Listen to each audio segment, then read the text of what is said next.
Tamara. I'm very happy that we get to do this town hall. I'm also very happy, Colombe. Thank you very much for the invitation. Of course. So basically, just to tell you, in a couple of seconds, Laura will start the live stream where the bulk of the attendees and followers will be. So it will be on Facebook, and our team will be monitoring questions and bringing them back here. Because Zoom is still complicated in some countries and takes more connections, unfortunately, as we see it now. Sometimes easy. Where is your first name come? I mean, it's very French. My name? Yeah, it's very French. Yeah, I'm French. I have the Colombian love, and I am French. My last name sounds a bit Spanish as well, but we don't know where it comes from. I wish there was some Spanish or Latin roots, but I'm not sure. Ouais. D'accord. On peut parler français aussi. Parfait. Je ne sais pas si tout le monde pourra suivre. So Laura, maybe you want to start the recording and start the live streaming, and we can officially start if it works. Yes, I've already started the recording. If you give me 1 second, we're about to go live on Facebook as well. Perfect. And basically for everyone who's already in the Zoom call, I know more people will connect as we go. We will do a short intro of the virtual town hall, introduce Tamara, although I'm not sure an introduction is needed, and start with a very informal conversation. So everyone feel free to ask you questions. I know some people also said in the past that they were not fully comfortable asking them in English. Thankfully, Laura speaks Spanish as well and Tamara as well. So feel free to go for it, and I can try with some other languages. And then again, Andrea will be monitoring questions on Facebook. Okay. Perfect. So we are live. Welcome everyone for this great virtual town hall before the end of the year. I'm Colombe. I'm NAS co-founder. I'm joined by Lara, who's our campaign manager, and Tamara, who I will directly introduce. She's a member of the Venezuelan National Assembly and part of the opposition. Tamara is also a lawyer, a professor, a published author, a human rights activist for the LGBTQI community in Venezuela and in the region. I've seen personally quite a few talks that you gave on YouTube and read some of your interviews and articles. And we thought that now that it would be amazing to have you on a virtual town hall. As we see on the Zoom chat, we already have people from Colombia, Italy, the Netherlands. I'm French, so that's on top of it. And a few other countries joining, who really want to hear from you about what's happening in Venezuela, how people at the grassroots level can support all across the world, and just have a conversation about rights in the region as well. So thank you for joining us, Tamara. I think she left. Yeah, I think there was a connection issue. So for everyone, unfortunately, the Wi-Fi right now apparently in Venezuela is not that good. So there might be a bit of drop in and out. So we'll just wait for Tamara to reconnect, and Lara will again bring Tamara on, and Tamara is back. So Lara, whenever she manages to connect, feel free to start with the questions. And as I said, please ask all of your questions in the chat. Go crazy, we'll take them on. I'll just keep on speaking alone until the connection. I'm back, I'm so... No worries. Sorry about activity in Unfortunately, we can't really hear you right now. I don't know if it's my issue.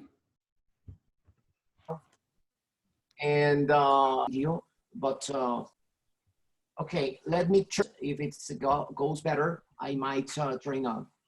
I'm so sorry for this, but Venezuela, I think, no, you cannot hear me? Now a bit. Let's try. Let's give it a shot. Okay, I'm so sorry for this interruption, but Venezuela is one of the countries in the world. The internet, it has the lowest connectivity, and in general, it's very difficult now for us to have a decent connection with other people via internet. And I'm so sorry, I have to turn off my video. Can you hear me now? Yeah, I think we hear you much better. So I think it's a really good solution. We'll keep it on just for the Facebook Live, but the most important thing is to be able to hear you. Yeah, exactly. And I think, Tamara, would be a good way to start this conversation with, if you could just tell us a bit more about the situation in Venezuela with Guaido and Maduro, for the audience that is following us from everywhere. I think everyone would be very interested in knowing your point of view on this. In a nutshell, trying to explain what it's very difficult to understand for many people around the world. We live under a very fierce dictatorship. Just 3 days ago, the International Criminal Court decided to go ahead with the incrimination of Maduro regime of crimes against humanity. We have this report also made of human rights, Michelle Bachelet. Basically what happened is that they have destroyed democracy, as you know, in a free country. And there is no free parties in this moment, but parties that are collaborationists or are the party of the regime, which is the PSUV, and the Partido Socialista Unido de Venezuela, the United Socialist Party of Venezuela. And basically, we won the elections in the last free, not fair, but the election back in 2015, and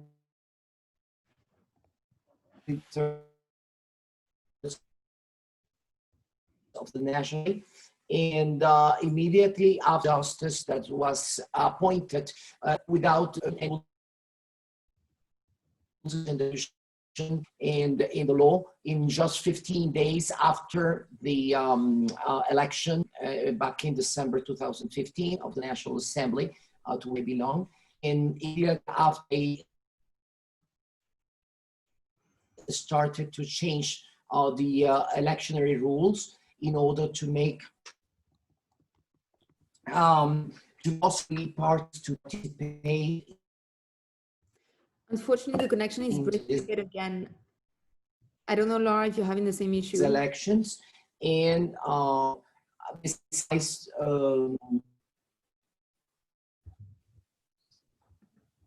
Tamara, maybe you could say again the last two sentences that were a bit more breaky than the rest. Okay, yes, and what happened is that immediately after, and I'm talking about 2016, they blocked the powers to legislate of the National Assembly, and they blocked the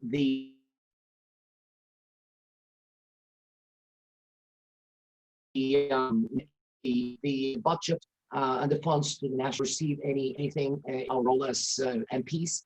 And since then, we have been trying to oppose to this increasingly authoritarian regime. And now it is an open dictatorship that is in place, and we are fighting against a very fierce dictatorship that is torturing or disappearing people or just killing people via using, as a report of Michelle Bachelet has reported, about 18,000 people have been killed in confrontments are basically using in order. That's trying to. I'm trying to size what is happening in this context, and free elections for the president back in 2018.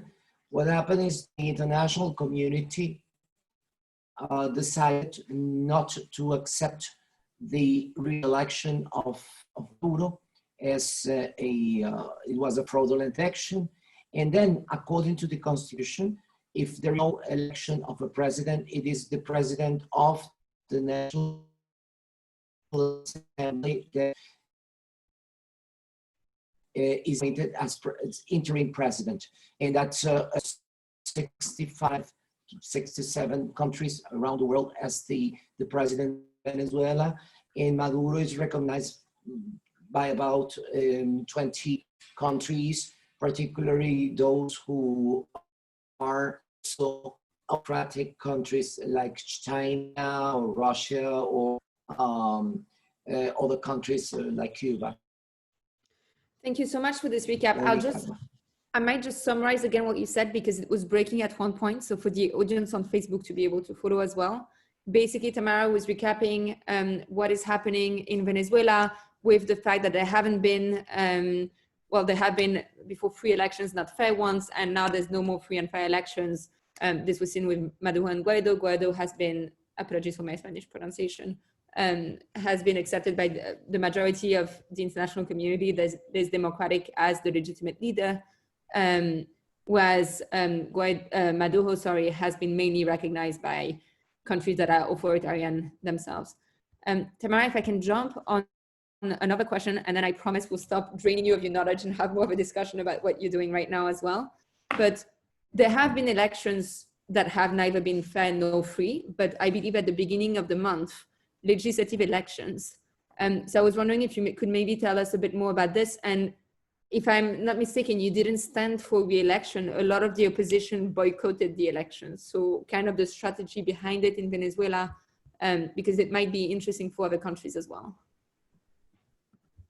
Yes, let me emphasize that there are no free, fair, and accountable elections in Venezuela since 2017. And the fact is that now we are at the climax of this destruction of democracy. How this occurred? Via the Supreme Court, the change rules for like including English. They are no longer allowed to vote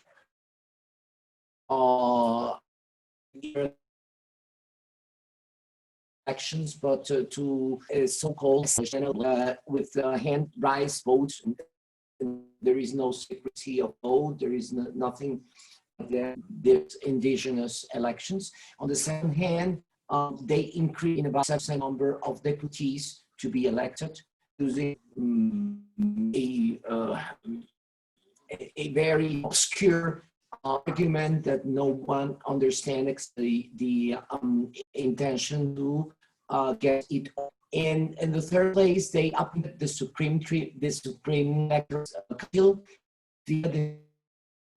Tribunal of Justice with members of the Chavez Party as leaders of this process. And at the same time, the Supreme Judge ordered to see the authorities of all the three parties represented at the National Assembly in the election 2015, and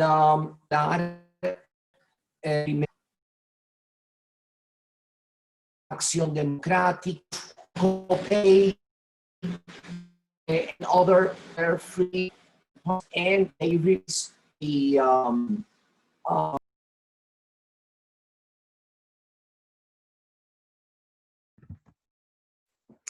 apologies, everyone. I think Tamara has connection issues as we've seen. Hopefully, she's able to jump in again. Here is she.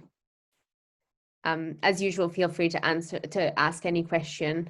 We already have one from Facebook that we can't wait to ask to Tamara. I don't know if Tamara, if you can hear us. Yes, I can hear you now, but I don't know where I was cut. I'm so sorry about this, but it is what it is. And it is now, today it's worse than ever. I had a meeting this morning. It was pretty good via Zoom. And now I know what is happening, but this is unbelievable. I'm so sorry. No, please don't apologize. I don't know where I was cut. I really don't apologize. I think this happens, and it just shows the situation. The fact that Venezuela has such terrible connections shows a lot the crisis as well. You were recapping the last few sentences were kind of blurry, so I don't know exactly where you were cut. I don't know, Laura, if you heard a bit better than me. No, I wasn't able to hear much. Sorry. But maybe we can actually jump on to a question that we have in the chat from Facebook. Is following the elections that happened earlier this month, is Guaido still the leader of the opposition, or are there new figures rising up? And I will add something that I saw as well on Instagram ahead of this virtual town hall, is whether you think that there's hope for the opposition to be able to kind of take back democratically the country. Yeah, this is again quite difficult to understand for people that do not live in Venezuela. Our situation is like this. One, there were no such thing as fair, free, and accountable elections in December, just 2 weeks, week and a half ago. Only around 1.3 million people actually voted or participated in this fraudulent election, and the Socialist Party 90% of the seats in this Congress. And now what happened?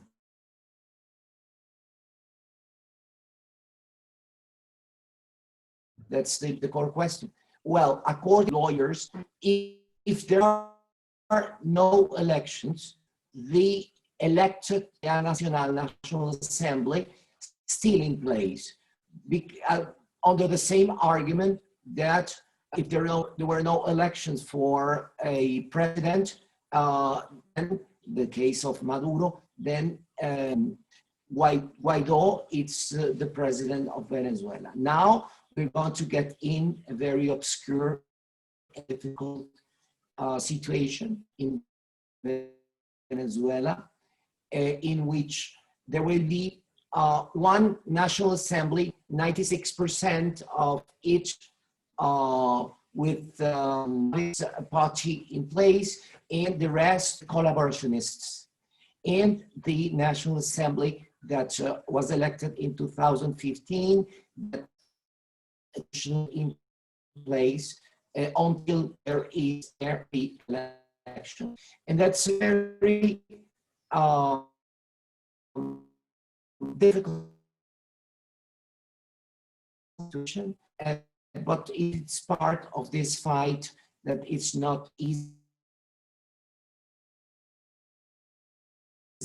and we understand that it's part of our duties. Perfect, thank you very much. We just got a question. I see you moving, so I... Can you hear me? There might be a bit of delay. Yes. Amazing. Yeah, I'm hearing you. Perfect. I was just told on Facebook that some people would like a quick recap, because I think we hear better on Zoom than some people hear on Facebook. So I will do it in less details, but basically there have not been free, fair, and accountable elections.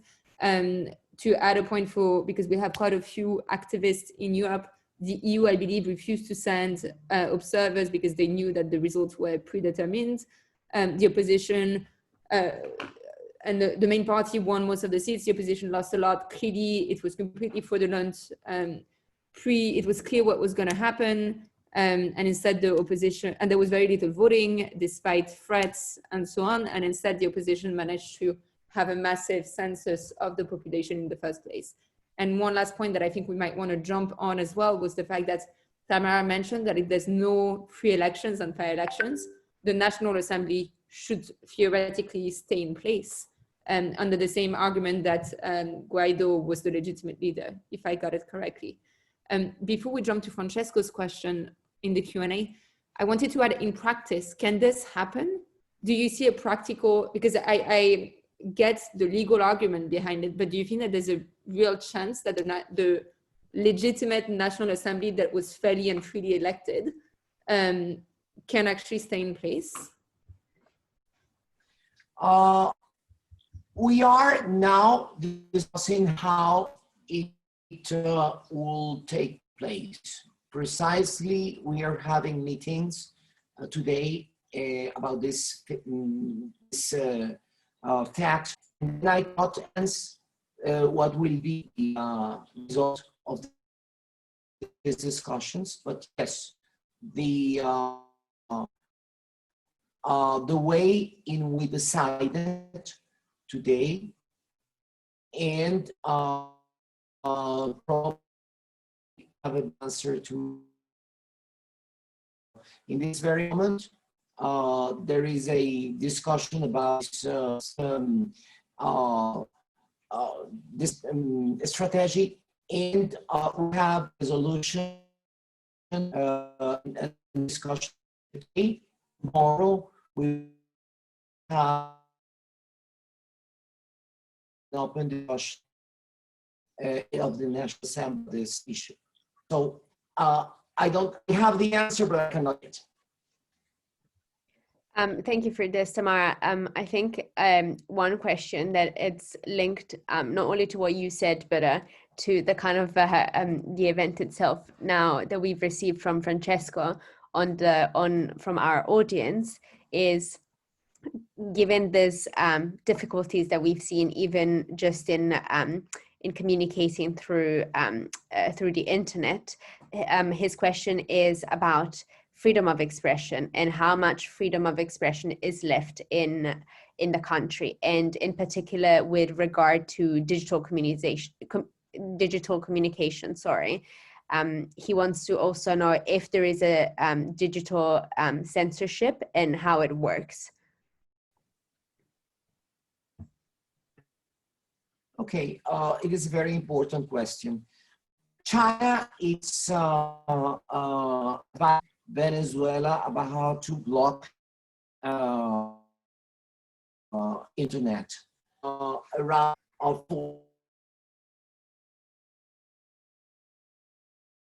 10 to 50% of all the internet news implemented by Venezuelan journalists are blocked. There are other means to block communications, such as Facebook and YouTube time that don't talk to you because we don't have.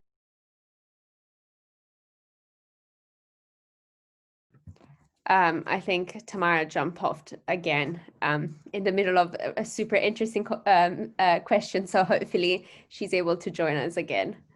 Yes, she is. Tamara, we're just saying that the question and your answer were really interesting. So if you managed to maybe go back one sentence before you had to drop. I'm really sorry for the connection issue, but I think everyone is really wants to hear your answer on this. I'm so sorry too, but you can now is to be here in this country and try to communicate with people abroad. It's very difficult. And let me tell you, I have a dedicated and very expensive connection, because the connection is very poor. It's also sometimes very poor. Anyway, saying, I can hear me now. We can hear you. Let's hope that because it's bugging a little bit again, at least on my side. sure, stop. But I was saying that there are forms of blocking Can you hear me? Can you hear me? Yes, yes, we can. It's just a bit delayed, but we can hear you, Tamara. Apologies everyone for who's joining us. We can definitely see what's happening in the country and how difficult it is for anyone to speak with the international community and with the outside world. But hopefully Tamara joins us back very soon. And I think this is exactly why we need to be doing those events. You know, it's less sexy than an event that is fully digital, whatever. But from the moment people have issues in communicating, we need to make an extra effort to do it. And it's even more important. I had no idea, you know, and we did quite a bit of research as a team before this virtual town hall. And we knew the situation, obviously the political situation and so on, but I had no idea that the internet was so bad. So I think it's also proving the point that Tamara is trying to make. And is making very successfully that, you know, if you can't communicate with the international community, it shows how isolated Venezuela will become. I'm here. Let's try again. Do you hear me better? Yeah, we can, Tamara. I think we were just saying how even just this proves the point of how difficult it is to communicate. But please go ahead with your answer. Yeah, well, let's say that today the UNPD established that Venezuela has the lowest index for human development in the whole region. There is one country that it's below us. It is Guyana, and that's just a sign of how bad we are in the Human Development Index, which includes many things, including, of course, internet. But yes, I was saying that basically the Maduro regime blocks internet each time that Guaido or someone is talking via internet because it's the only way to communicate with people. Then when Guaido talks in YouTube or via one of the social medias, including, of course, it's called it comes I'm just forgetting the name of the how does it, Instagram or whatever. And, they cut internet or the access to all this social media, and it happens often. And as we don't have access to free radio or TV or newspapers, and our news are also, news sites are also blocked. It is necessary to use VPNs, and it is sometimes very difficult to connect. And besides, there is another thing. 10 years ago, around 70% of the population was communicated via the use of intelligent cell phones. And now only around 30 to 40% of the population has to a intelligent cell phone. So in this case, the only way to communicate it's sometimes via internet, and in many cases they don't even have a tablet or a computer where they can communicate. No, I think, you know, thank you for this. And people are, I'll just read some of the comments at the same time we have in the chat. Peter is saying, sorry to hear that, Tamara, the lack of internet connection is really undemocratic barrier that is burdening Venezuela. It's very sad. And Francesco is saying, I guess this simple digital event is an act of political resistance itself. I think this is really proving, you know, from the moment it's so hard to connect the fundamental issue. I'll just jump on, oh, Laura, if you want to jump on a question, maybe. Yeah, online? Yeah, I saw a question from Claudia, which I think it's really interesting to set the scene as well for a broader discussion. A question that Claudia asks here in the chat is, should and how can the Biden administration support the Venezuelan opposition? And I think this is a very interesting question to open up a broader discussion as well. Thank you very much, Claudio, for this question. I think it's of the core of what is going to happen. The policy of the United States towards Venezuela has been always bipartisan, and all the decisions relating to either sanctions or politics in general towards Venezuela had been approved by bipartisan committees. Therefore, we understand there will not be a radical change of relating to what it's the policy of the United States towards Venezuela.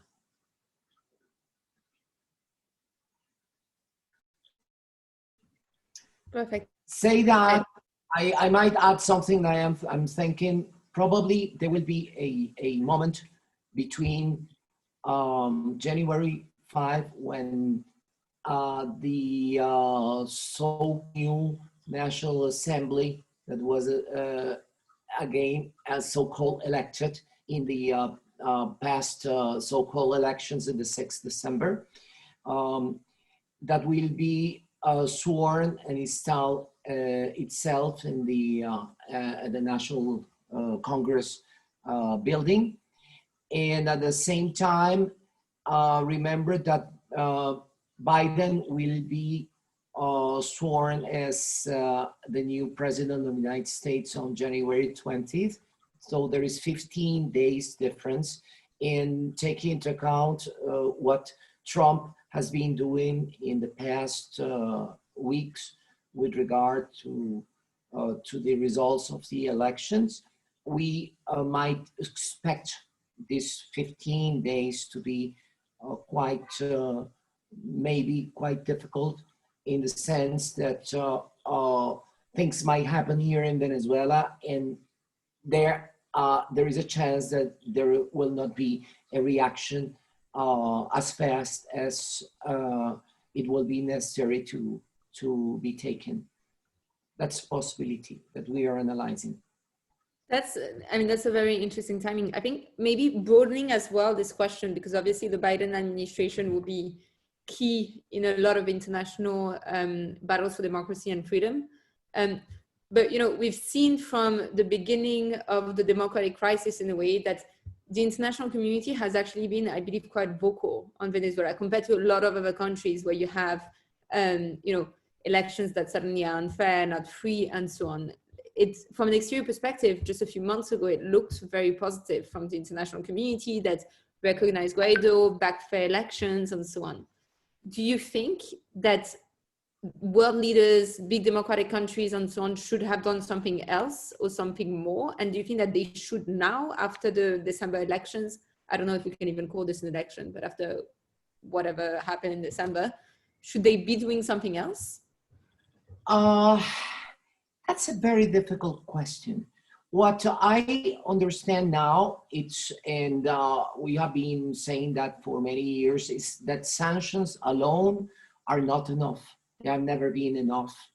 And now sanctions are affecting people, not because the extension of the sanctions, but because of the extension of the destruction of the national capacity to produce goods and services, particularly the destruction of the oil industry. PDVSA used to produce 3.8 million barrels per day just 10 to 12 years ago, and now it is barely producing somehow 380,000 to 480,000 barrels per day, and there is no clear market for this production. Besides that, the capacity of refining, that was the third, I think, largest in the world. And it's reduced now to something close to zero. And the ability for Venezuela to produce gasoline, it's almost zero now because of the destruction of the refineries in the past 15 years. And now we depend basically on imports of gasoline. And now you see in Venezuela lines, people staying in line 3, 4, 5, or 6 days a row in order to fill a tank of gasoline.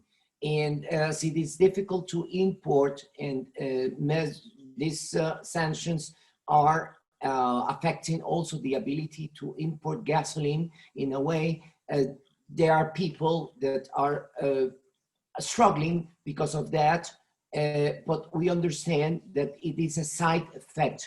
It's not the result, immediate result of the sanctions, but a combination between destruction of PDVSA and the lack of ability to produce gasoline, and of course the restrictions to import gasoline. So it's a very complex situation here. And Tamara, just jumping on this, because I see a question that it's very similar that came to my mind.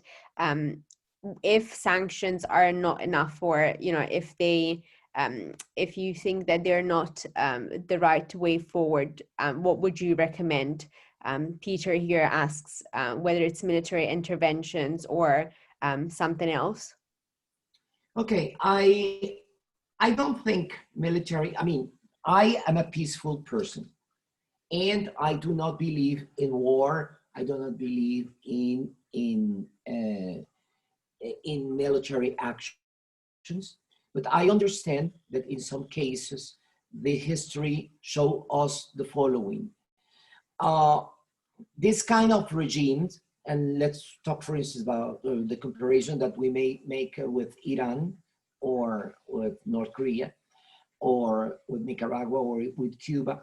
This kind of regime, once installed, sometimes they do not go out easily. And history shows us that the two main forms in which they go out, it's one, by force, a war or something, and two, because of the implosion of the regime, such as it happened with the former Soviet Union. And that's what produces basically the fall of the wall of in Germany. And these are the two options. And sometimes it is very difficult to recommend one or the other. I would pressure for implosion, and I still think that implosion is the least difficult way to get rid of this kind of regime, but I cannot discard, and it depends of two parties, a intervention from abroad. The fact is that as in love, when you're in love, you need two people. In this kind of solution, you need also two people, and it do not depend of what we ask for, but it depends of what other are able to do. And the group of Lima has always state that they are in favor of a pacific resolution and a democratic resolution. And no one has ever talked about a military intervention. So therefore, it's in the head of some people the only way, and sometimes desperation might convince you that is the only way, but it might be the most difficult and most painful way. And we think that we must pressure with the accompaniment of the international community for the implosion and an exit that it's less demanding, or it's not demanding, it's not precisely the word, it's less difficult for the people. No, I think it makes, it makes a lot of sense. And the situation of Venezuela is already so terrible. There's such a big humanitarian crisis that I'm not sure that, more conflict coming from the outside would actually help. I think it's more a question of understanding how the international community can effectively support democracy in Venezuela and elsewhere. And we talked about the Biden administration, and we talked about sanctions, economic sanctions, and so on. I think, the big question will be to understand for the next few years what other countries can do. And I'm saying this obviously not completely innocently, because I already mentioned it to you, Tamara, but we are running a campaign to demand that democracies from all over the world, so not just, the US and the typical Western countries that tend to be active on this, but big democratic powers unite and try to support those working for democracy across the world, whether through economic sanctions, as we discussed, or, can also be other types, diplomatic sanctions and so on as well, on specific individuals, to support freedom fighters, democracy lovers, and so on all over the world. I'll read out loud a question from Taylor, who's saying, it's my understanding that many in Venezuela who are desperate to leave are being thrown into human and sex trafficking. What is the response in Venezuela to this, and what solutions do you see that could be used to prevent this from happening? Again, Taylor, thank you very much for this question. I'm going to try to initiate my video because according to my computer, my internet is running better. Let's try. We see you much better, and we see you now as well. Okay, let's cross our fingers. It is a very, very important question, and I am seeing another question which is very similar, made by Francesco. How is the health crisis affecting with the social political situation you're describing? And I think they are both relating. One, UN considers that Venezuela is the second country in the world with the highest number of refugees in this moment, just after Syria. It's not me, it's UN that calculates about 5.2 million of the 6.8 million Venezuela have fled the countries that are to be considered refugees, or people that are entitled to be considered for a refuge or asylum status. One. Two, this is affecting basically all the countries of the region, and particularly Colombia, where we have now 1.8 million Venezuelans. Pandemics has slowed a little bit this process. Nonetheless, NGOs are estimating that around 5,000 people are fleeing the country per day in this moment, which is less than what it used to be in the past, but nonetheless, it's a quite important number of Venezuelans that are passing by. Not the borders, not the official borders, because they are closed by the regime, but basically they are using these paying basically the ELN or other guerrilla organizations to cross the border of Colombia, or as it happened 3 days ago when we discovered 21 Venezuelan that because the boat in which they were trying to go to Trinidad and Tobago just collapsed, and these people all there they died in this attempt to go to Trinidad and Tobago. Well, actually, in this context, the situation in Venezuela is not improving at all. We face very deep humanitarian crisis. We estimate that, and that's not we, Venezuelan Universidad Central de Venezuela and Universidad Católica Andrés Bello are now making for 20 years now, a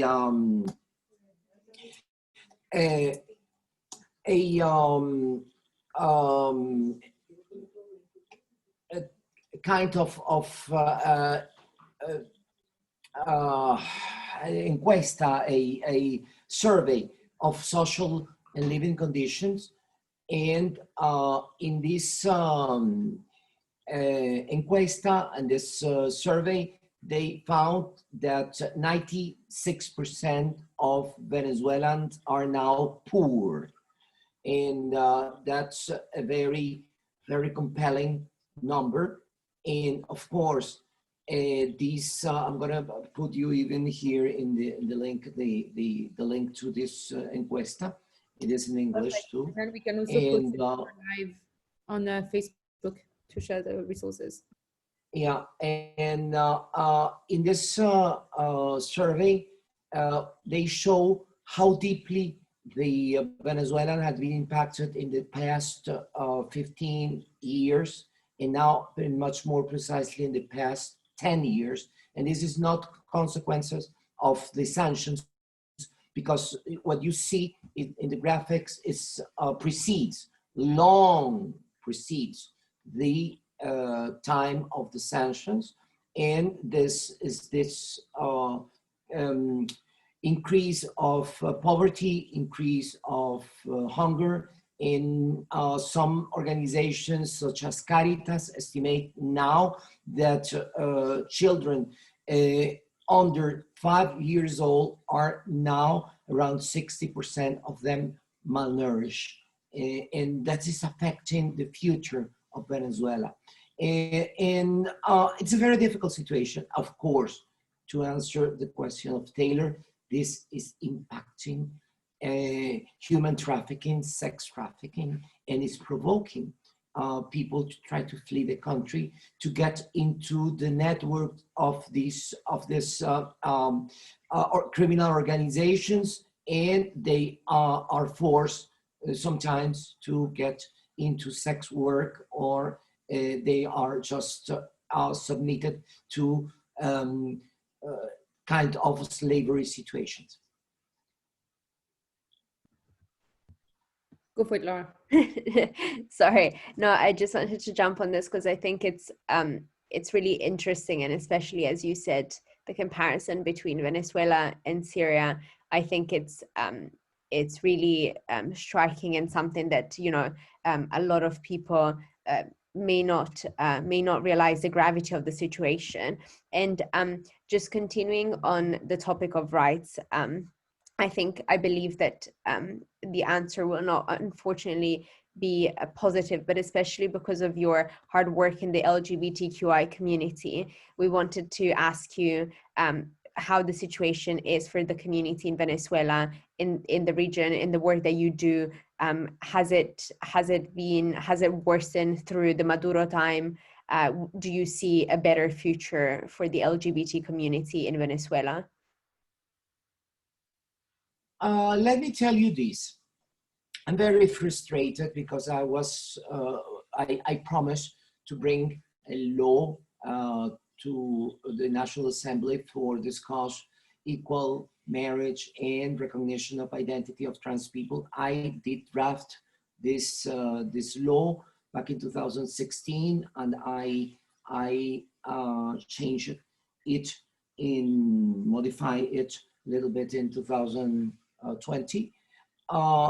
And it was impossible to discuss because we have not discussed any laws at all. And now what is happening is that if you see America, you see Latin America, you will see that equal rights are now accessible in Mexico, Costa Rica, Colombia, Ecuador, Brazil, Uruguay, Argentina, Chile, and Bolivia. And there is only 3 countries in South America that doesn't have equal rights. It's Venezuela, Peru, and Paraguay, and some countries, of course, in Central America.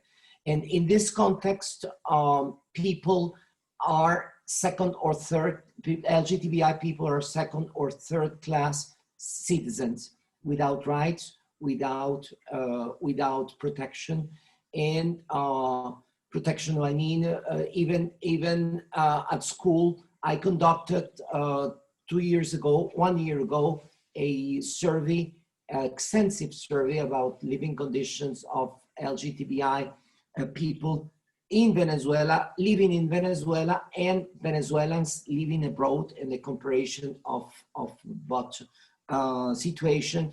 And in this context, my findings were very compelling because, one, with regard to violence and discrimination in the streets, in open space, they drop from around 70% in Venezuela to around 20% for those living abroad. I mean, more than 2/3 lower discrimination and violence.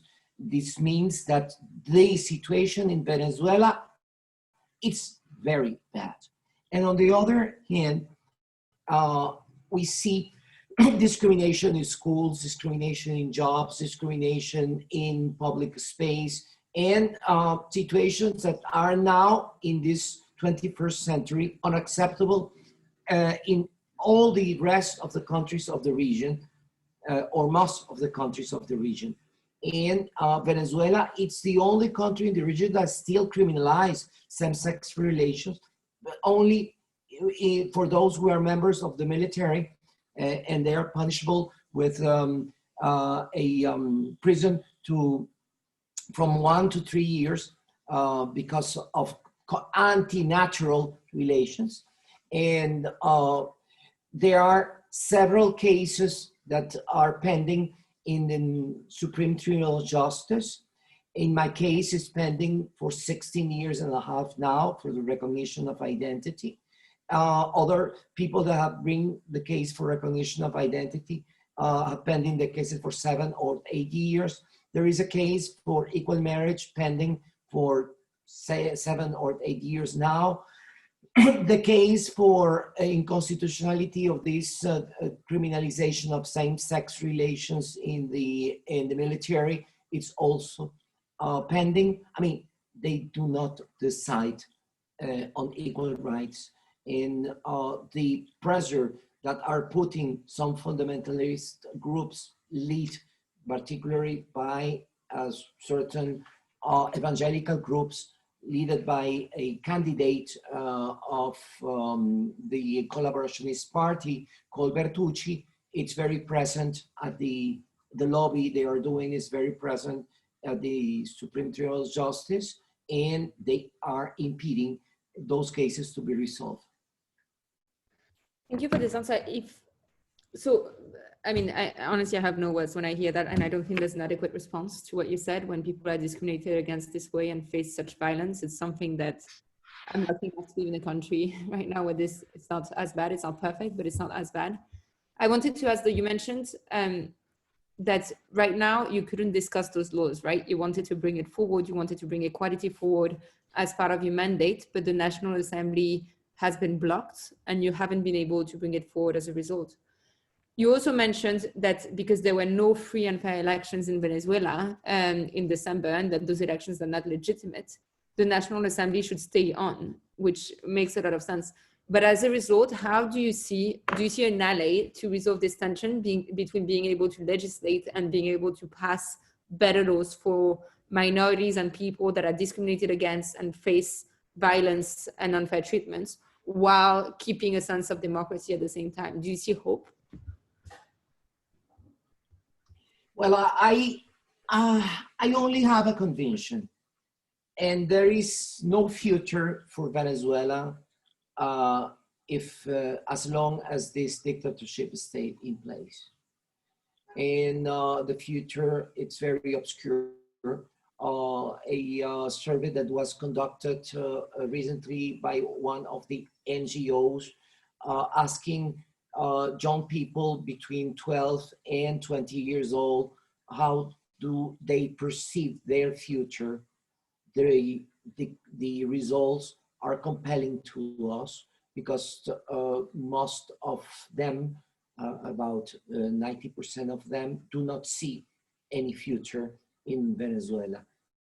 And around 70% of them, to 75 if I recall well, still want to emigrate because they don't see any future in Venezuela.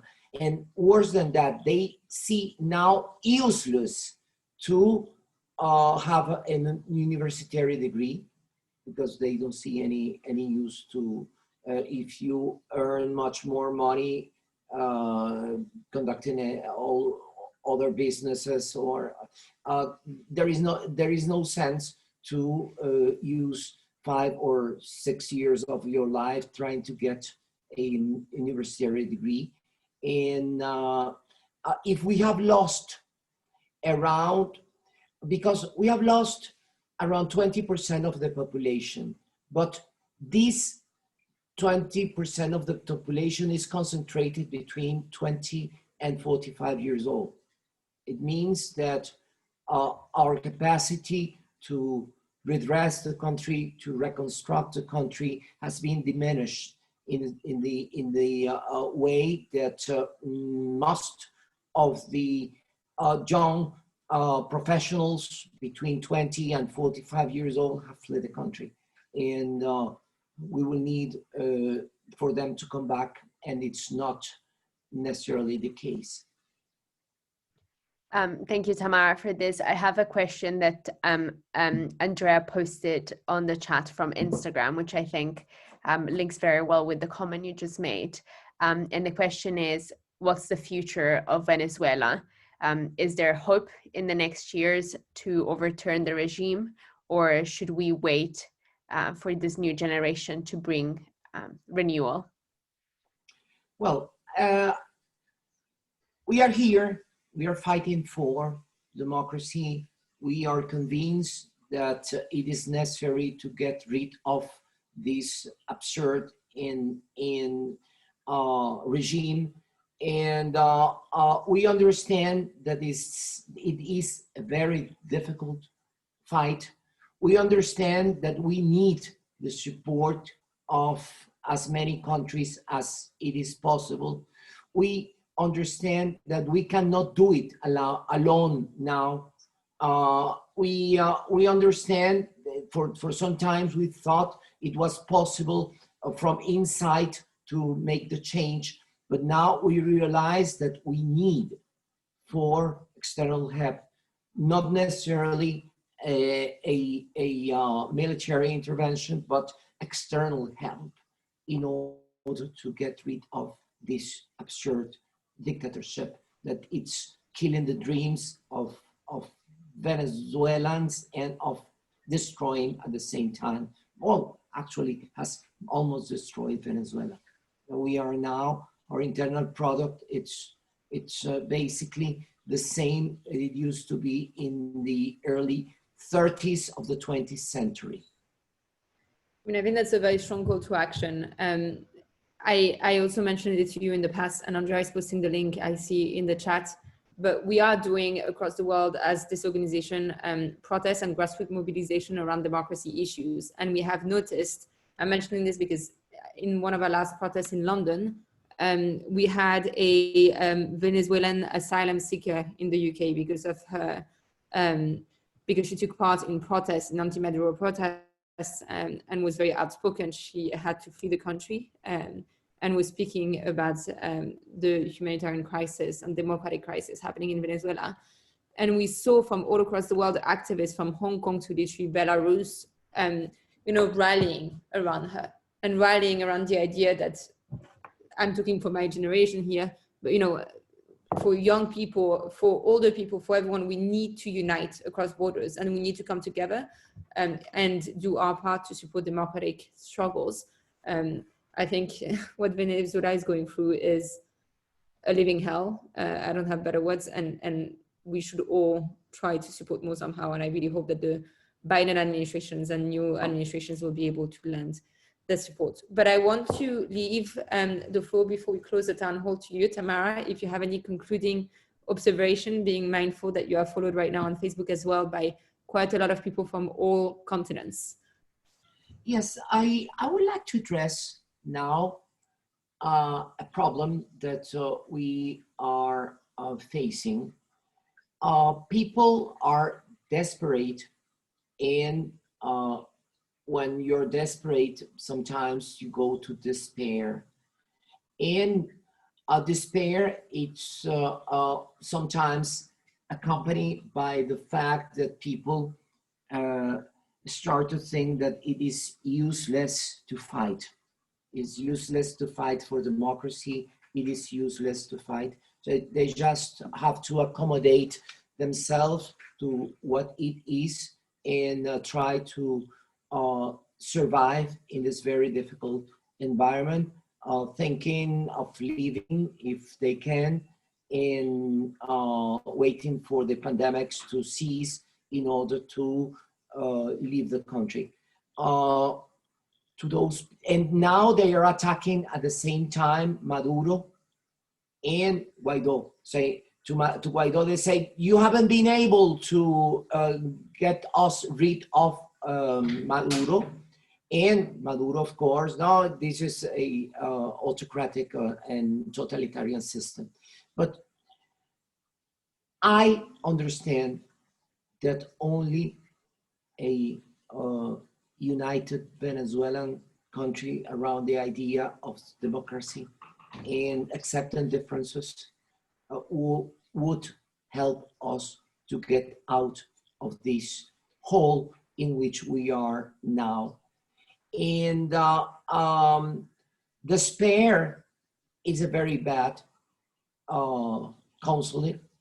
And I think that we have a task to go to these people and motivate them. But now there is a different question, how to reach them. And how to reach them, it's because social media and artificial intelligence is preventing us now to reach other targets than those who think like you. If you use social media, you now only get the messages, and that is a very recent phenomenon. You only get the messages of those who think like you, those who are like you. And this is not our target. Our target is now this 50 to 60% of Venezuela that now think that there's nothing to do, that they have to accept that the dictatorship is in place and they have to either flee the country or try to survive until they are able to leave the country.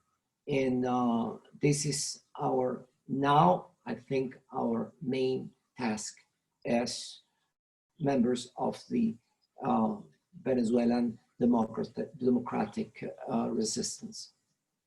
Thank you so much, Tamara, and thank you for this remarking, the final remarks. I think it's a very strong call to action for everyone that is listening to us, both here on Zoom and on social media. Everyone can do something. Everyone can start acting. Everyone can speak out for all the democratic struggles that are happening around the world. And I think this is something so important, and having the chance to speak with you about this and through even the technical difficulties, I think that it shows a side of the struggle in Venezuela that we're not familiar with. So I really want to thank you so much for joining this event and for talking with us. I know that everyone here in the chat, I can see all the comments, really enjoying it. And so thank you for joining us. Thank you, Colombe, for being here, and for everyone that attended the event. You will be able to rewatch the event on YouTube later on, because we know that a lot of people might have missed it, but we're sure that many more will love it. Well, thank you, Colombe and Andrea, for your kindness and for the opportunity, and for the fact that you are mobilizing people around the world and creating conscious of the absurd and terrible situation we are living in Venezuela. Thank you, Tamara. Thank you, Lara. Have a wonderful day, and we'll connect very soon, I hope. Thank you.